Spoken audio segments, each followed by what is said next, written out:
Welcome into this week's edition of the Railsplitter Athletics Report. Again, I'm your host, Adam Haley. We're down here in the LMU Athletics Hall of Fame room, and you're going to see a little bit more about that as we talk to Mike Smith later on tonight about the new inductees into the Athletics Hall of Fame.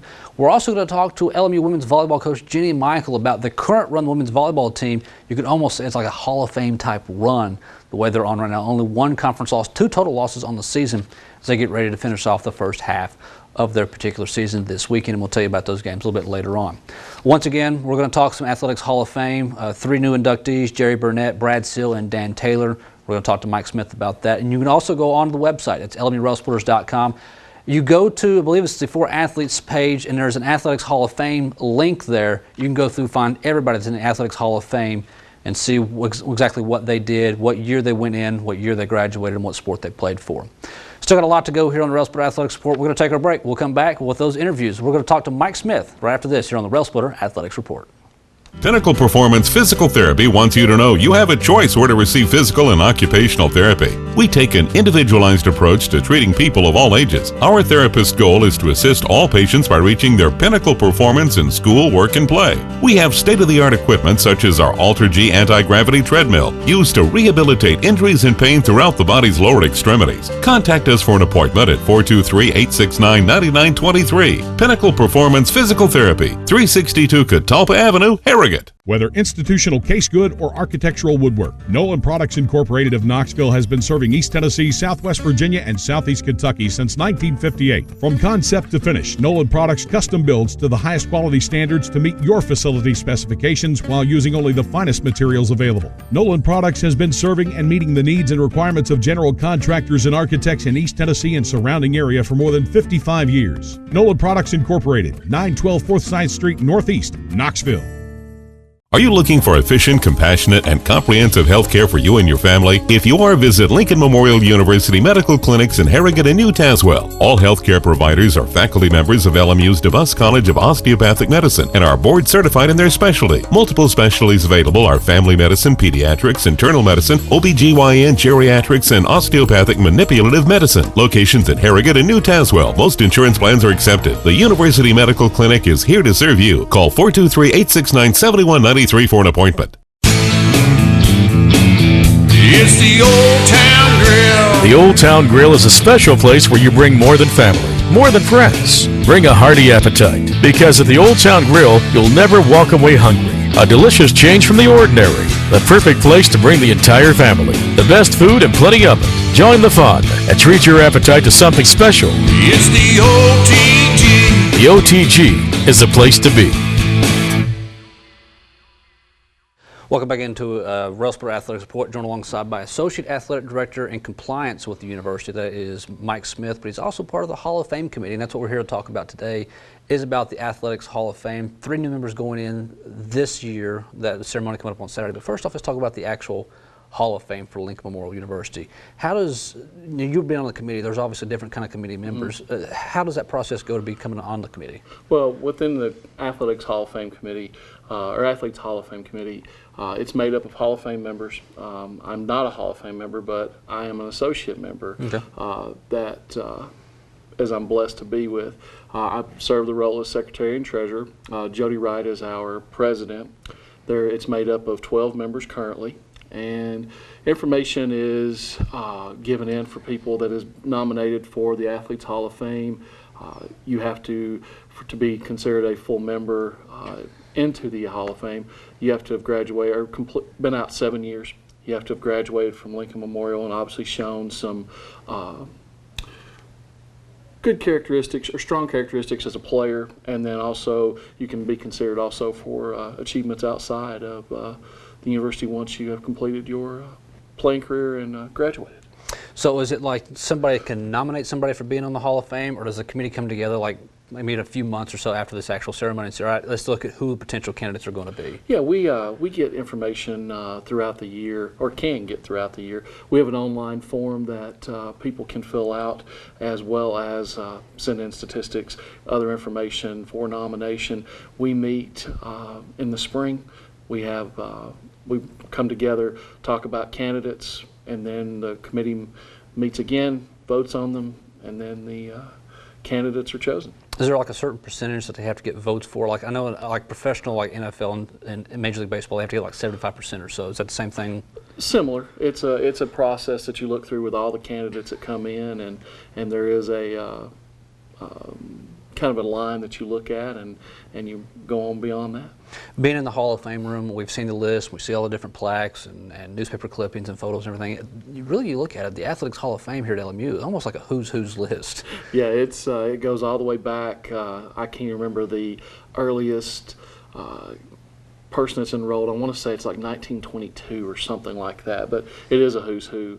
And we've been blessed with many good athletes, whether it be on the men's side or the female side. And once again, we're very fortunate here that we've had strong athletics, and we continue to see that prosper as we move forward with our Athletes Hall of Fame. Saw some of the committee members before we went on camera here. Obviously, you said you're on the committee as well. You've had some former players go into the Hall of Fame. I saw former athletic director Roger Vanoy was on the committee. He's had some players go into the Hall of Fame. That has to be very, very interesting and very fun knowing you're on that committee and one of your players comes up, one of the people that you coached, and you see that their accomplishments, their achievements in the 4 years they were here and after LMU. Yeah, I've been blessed to have, I believe, 3 players at this point, and the committee members that are former coaches on there, Dan Burns, Roger Vanoy, anytime you have a former athlete is blessed enough to make the Hall of Fame, it's great because not only do you see them come back, but a lot of times you see their former teammates come back and their families, and so it's almost like you get to reminisce a little bit on the good days.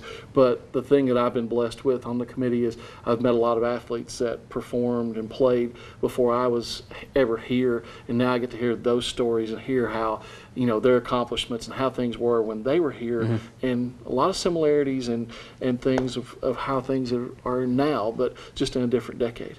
Now let's talk about the class of 2016. 3 members going in this upcoming weekend. You have Brad Seal, who played basketball. Jerry Burnett also played basketball. You were telling me off camera played baseball as well. No, that would be Dan Taylor. I'm sorry, Dan Taylor was a baseball player, and that's what he was listed on for the Hall of Fame. Yeah, we have 3 good candidates coming in. I believe Dan Taylor was basketball and baseball. He graduated, I believe, in the class of '69. Jerry Burnett was basketball. He graduated in the class of '86, I believe. And Brad Seal is played basketball, is in the class of 2005. 3 very good candidates that have come in and meant a lot to the university when they played here, and obviously have got some good accomplishments even upon graduation and further on in life. If we break them down one by one, let's start with Brad Seal. Obviously, everybody in the community still knows Brad.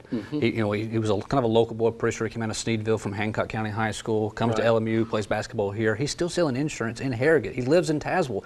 Everybody knows Brad, and it's a big accomplishment for him. Yes, it's something you see the hard work really pays off. Brad, as I got to see Brad play, Brad was always a hard-nosed kid, and sometimes it just shows that hard work does pay off, and Brad is still a good member of the community and continues to grow, and very, it's a great honor for Brad.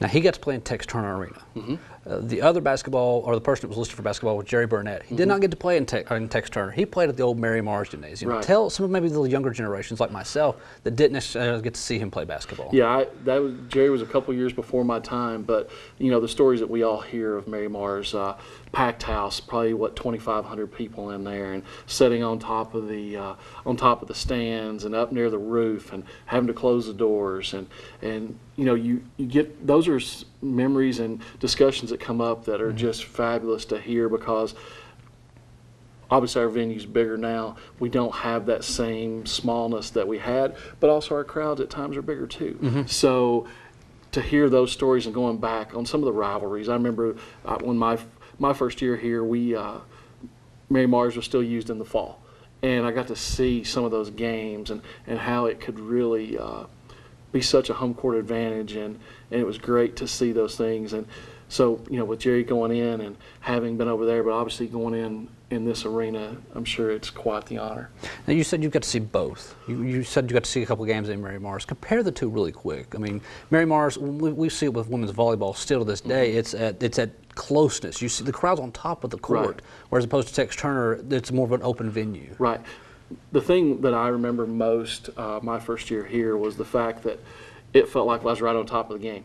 You know, you heard everything, you saw everything. Here, it's still great. It's a great venue. It's just a larger venue that has, you know, more capabilities, more things that you can do here. Beautiful arena, just a little different concept because, you know, like I said, everybody's on top of each other. The chairback seats here obviously are a nice thing for the fans. That's a plus. The bleachers in Mary Mars, a little hard. We still get to experience those during volleyball matches, but you know, Mars has its own uniqueness, and Tex Turner Arena has the same as well. Moving to baseball, that's where Dan Taylor, he's going in as a baseball member. I imagine he played at this field we're still using right now, or probably somewhere close. I think he played in the field that was set up previously. Okay. So it's going to be different for him as well. It's a newer venue since the last time he played here. Right. He came back from an era that was a strong era during LMU baseball, and I think some of his former teammates are in the Hall of Fame as well. So it'll be nice to meet Dan Taylor this coming weekend and to hear some of the stories of yesteryear, I guess you would say. Now, obviously, if you're going into the Hall of Fame, somebody's got to induct you. Who's going to be the people that will be doing the inductions? I believe for Jerry Burnett, that will be Jody Wright. Okay. For Brad Seal, that'll be Roger Vanoy. And for Dan Taylor, that will be Dan Burns. Oh, wow. So we've got, a who's who of inductions going for. We know Dan Burns. He's got stories. Dan always has a story. So we're going to hear stories from Dan and Dan. Right. Brad actually he didn't play under Roger. Roger was the women's coach. Right. He played under Jeff Tungate. That's what I was thinking. So obviously Tungate moved on, got a different career, so it's probably hard to get him here. But it's still going to be a fun evening, or fun morning, I guess I should say. It's 10:30. Absolutely. Yeah, the reception's at 10, and the Hall of Fame ceremony is at 10:30 on Saturday morning. So just kind of wrap it up here. We're in the Hall of Fame room, and obviously there'll be plaques put in for these three. When is the Hall of Fame room open for maybe like the public if they want to come through and just kind of take a look at some of the stuff that's in here? Well, sometimes it's open during our athletic events, during basketball games. There's various things are going on, but also too, if people come by and do want to see it, they can just stop by the athletic office, see me. I'll be glad to give it to her. And once again, if you want to nominate an athlete, they've had to have played here, graduated from Lincoln Memorial University. That's for a full member. An associate member didn't have to actually graduate from here. They could have played here, moved on, and they still look at their accomplishments. But to be a full member, they've had to have graduated from here and extinguished 7 years since their graduation, or since their eligibility ran out to be nominated. And there's a form, link online form, yes. Okay. So if you've got anybody interested, next year's Hall of Fame class is still being wrapped up a little bit here. Mike, I want to thank you for joining us. We'll get ready for the Hall of Fame event. We'll be back right after this with more Railsplitter Athletics Report.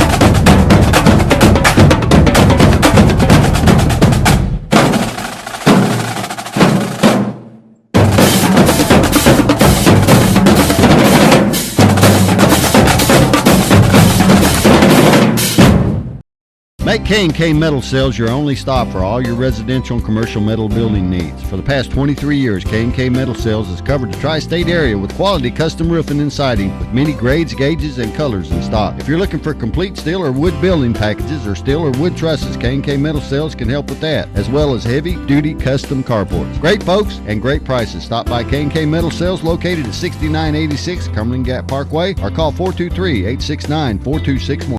If you enjoy lakes, boating, mountains, and great food, you'll love Norris Landing Marina in Claiborne County, Tennessee. Located off Lone Mountain Road, Norris Landing Marina has these benefits for you. A 170-slip marina with seasonal rental slips, rental pontoon and pleasure boats, vacation cabins and cottages, a 23-space RV park, and Jimmy's Place Restaurant. Great food and casual dining in an on-the-water setting. Contact us and make the Norris Landing Marina your enjoyment destination. Juggling my family schedule is a full-time job. Between school, dance practice, work, there's little time left to worry about much else. That's why I use real-time banking from Home Federal Bank. With real-time banking, I know that when I make a deposit, the money goes straight to my account. No delays, no waiting, no wondering. And I get to focus on what's important. Real-time deposits, real-time access, real-time banking. From Home Federal Bank, always within reach. Welcome back into Railsplitter Athletics Report, joined alongside by women's volleyball coach Jenny Michael. And Coach, this past weekend, you actually had Friday and Saturday here inside the Mary Mars Gymnasium. You had it at home for the first time to have a conference back and forth. Our first home weekend. It had to feel great. Not only, we'll start off just the fact that you were at home. You had that Friday, Saturday, knowing when you got done Friday, you were going to go home. You didn't have to go to a hotel room. Right. Although sometimes the hotel rooms are kind of comfy and enjoyable, but it is good. I enjoy seeing my little fur baby, when I go back here at home, so that's good. But that was something that the girls were really looking forward to as well. We had a lot of family and friends in this weekend, so it was nice for them to be able to go out to dinner with them and just, get some good loving from family. We talked to Sam Cash in postgame Friday, and one of the big things she kind of talked about, not necessarily the hotel room, but you don't have to get on that bus. Yeah. I mean, we're very fortunate to be able to have, drivers and the transportation, and we can watch movies, and we've got, Wi-Fi and stuff like that, so the girls can be doing some schoolwork and stuff. But it's still tough, it's tough. I mean, the girls are relatively tall, and, they're kind of crammed in there. I think it's like a 25-seat bus or something like that. I mean, and we're traveling with 21, so, I mean, that's, there's not a lot of extra room, so they're laying on the floor, there's bodies everywhere, arms and legs and stuff. They do what they can, but it is nice to be able just to spread out and relax and chill. Let's talk about the match. Friday you had Catawba College coming in here. It was an Indian team that was really looking to try to stay mid-pack. They came in here very hungry. They pushed you to forward, but you still held true. I mean, I've said it before, I think when I was on the podcast, yesterday or whatever, that, to be perfectly honest, you can look at the stat line, and I mean, Catawba really should have won that match. They played very well, they played hard, they played passionately, and we weren't very crisp. Some good things from us, though. It was nice to see us when, we were being pushed, that we were able to push back a little bit. We had our backs against the wall a couple times, and we were able to persevere and come through with some big plays and some big moments. But, Catawba, we knew they were going to play really hard after we ended their season last year in the conference tournament first round, so they did. They came in with nothing to lose and everything to gain, and they gave us all that they could. And it was, for the fans and perhaps commentary, it was a great, intense battle and stuff like that. For coaches, we're, glad it's over. I was going to mention it. It went 4 sets. All 4 sets, both teams get into the 20s in their points, but it seemed like your team really never gave up. They never had that moment of, well, we'll move on to the next set. They kept battling. Even on the sideline here, I noticed with you all, there was no panic. There was, all right, we missed that one. Let's get the next one. Yeah, I mean, this sport, things happen so fast. There's very few sports where anytime you make a mistake, it's not just a mistake, it's actually a point for your opponent. I mean, you can, like in football, you can have an incomplete pass, but unless it's an interception that's run back, it doesn't necessarily automatically translate into points for the other team. In volleyball, anytime you screw up anything, whether it's a missed serve, whether it's a hit out of bounds, whether it's an error, on the net, I mean, you're not only costing your team the opportunity to score, but you're scoring for your opponent. So volleyball's pretty unique in that sense, and we had a lot of miscues on Friday night. We scored a lot of points for the other team, unfortunately.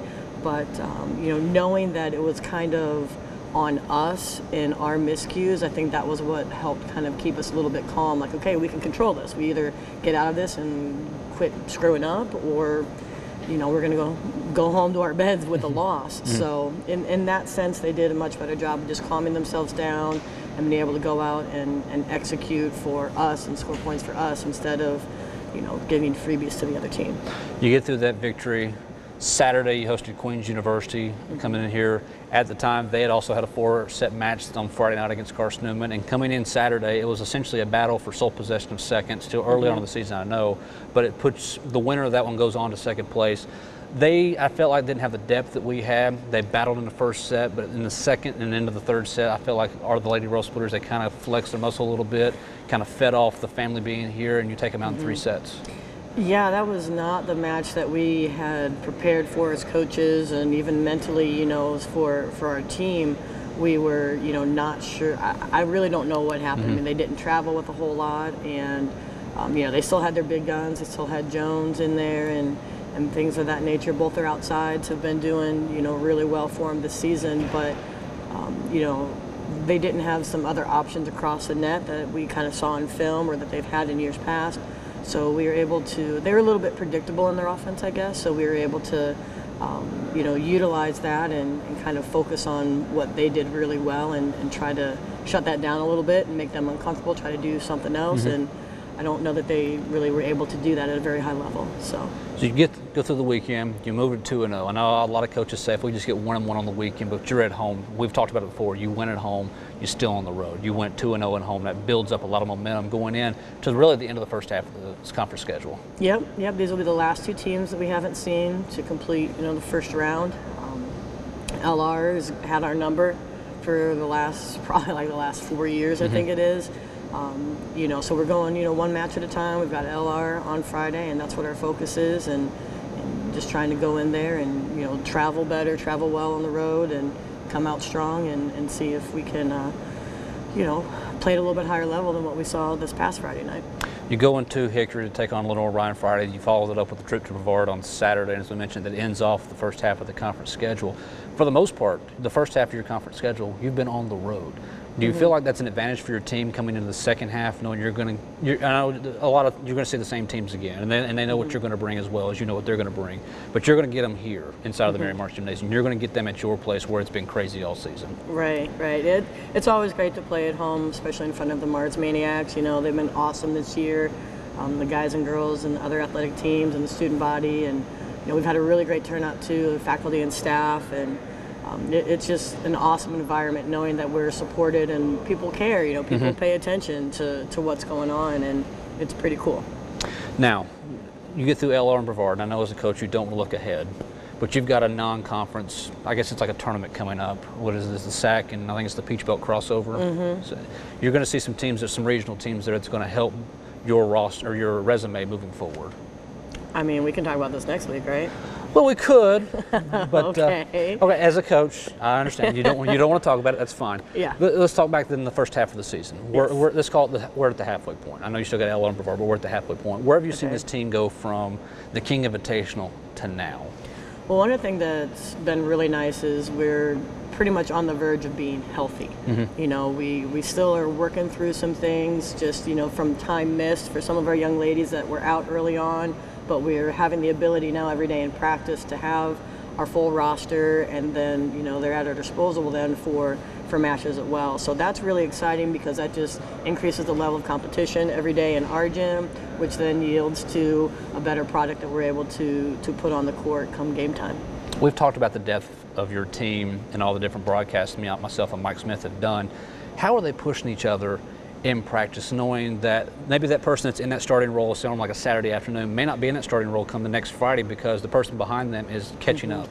Yeah, I mean, we talked to this team from early on that, look, the roster that we use or the lineup that we use in, the first weekend in September might not be the same lineup that we use come November. And they're ready. There's girls on the bench that have been working hard and playing well in practice, and they're ready. And when we have opportunities, one of two things usually occurs. One, we're doing really well. We can get some people opportunities and some playing time to see what they can do, under the lights kind of thing. Or if things aren't going well, then we've got some people that we feel like we can call upon and be like, hey, all right, get in there.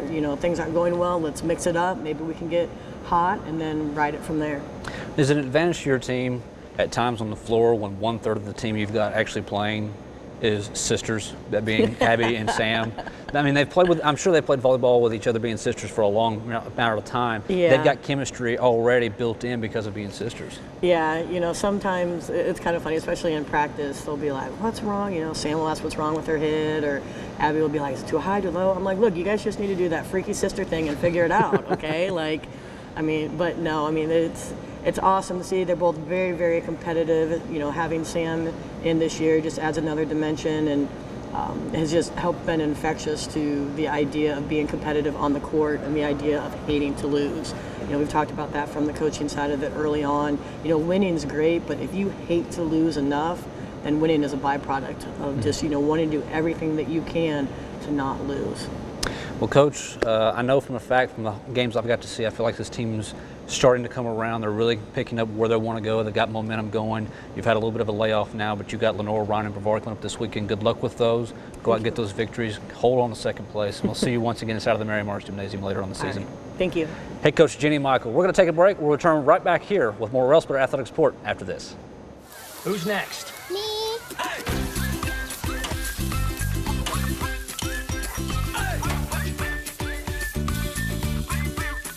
Wait. This week at Food City, get fresh ground chuck, $2.99 a pound. Rare Golden Delicious apples, $2.99 a bag. Kraft mayonnaise, $1.99, and more. Value every day. Food City. Established in 1982, Dixie Roofing Incorporated of La Follette has been the industry's leader in commercial roofing throughout Knoxville, Tennessee, and surrounding counties for more than 30 years. From medical facilities to office buildings and educational institutions, Dixie Roofing has the experience, expertise, equipment, and know-how to handle roofing needs of any commercial structure, big or small. Dixie Roofing is also on the web at www.dixieroofing.com. Dixie Roofing Incorporated. Welcome back as we finish off this week's edition of the Railsplitter Athletic Support. Very quickly before we go, let's go over some results from last week and talk about some games coming up this week. As we mentioned in the open, women's volleyball had a spectacular weekend this past weekend. They defeated Catawba in Queens inside of the Mary Mars Gymnasium. They defeated Catawba 3-1. Defeated Queens 3-0 in a game that honestly was for second place or sole second place inside of the South Atlantic Conference, but they sweep off Queens, moved to 3-0, beat Queens 3-0, I should say, and they move with only the one conference loss going forward. They're on the road this weekend for homecoming weekend. They'll be in Hickory, North Carolina on Friday, taking on Lenore Ryan, and they'll finish off the first half of the conference schedule on Saturday against the Tornadoes of Brevard College. Women's soccer, they picked up their second victory of the season earlier in the week on Tuesday when they traveled to Spartanburg, South Carolina. They defeated Converse 4-1. The men's soccer team was in action against Lees McRae on Wednesday. We shot this before that particular contest, so we'll have that result potentially coming up next week. Both of the teams are back in conference action this weekend, and they'll be over in Newberry, South Carolina to take on the Wolves of Newberry College. Cross country will also be on the road this weekend. They'll be in Owensboro, Kentucky, participating in the Fast Cats Classic. And men's bowling, once again, another weekend of bowling. They're on the road again in Indianapolis, Indiana, as they'll be part of the Western Shootout up there for men's bowling. Once again, I want to thank our guests, Mike Smith and Jenny Michael, for tonight's show. And that's it. I'm Adam Haley. You've been watching the Railsplitter Athletic Support. We'll see you next week.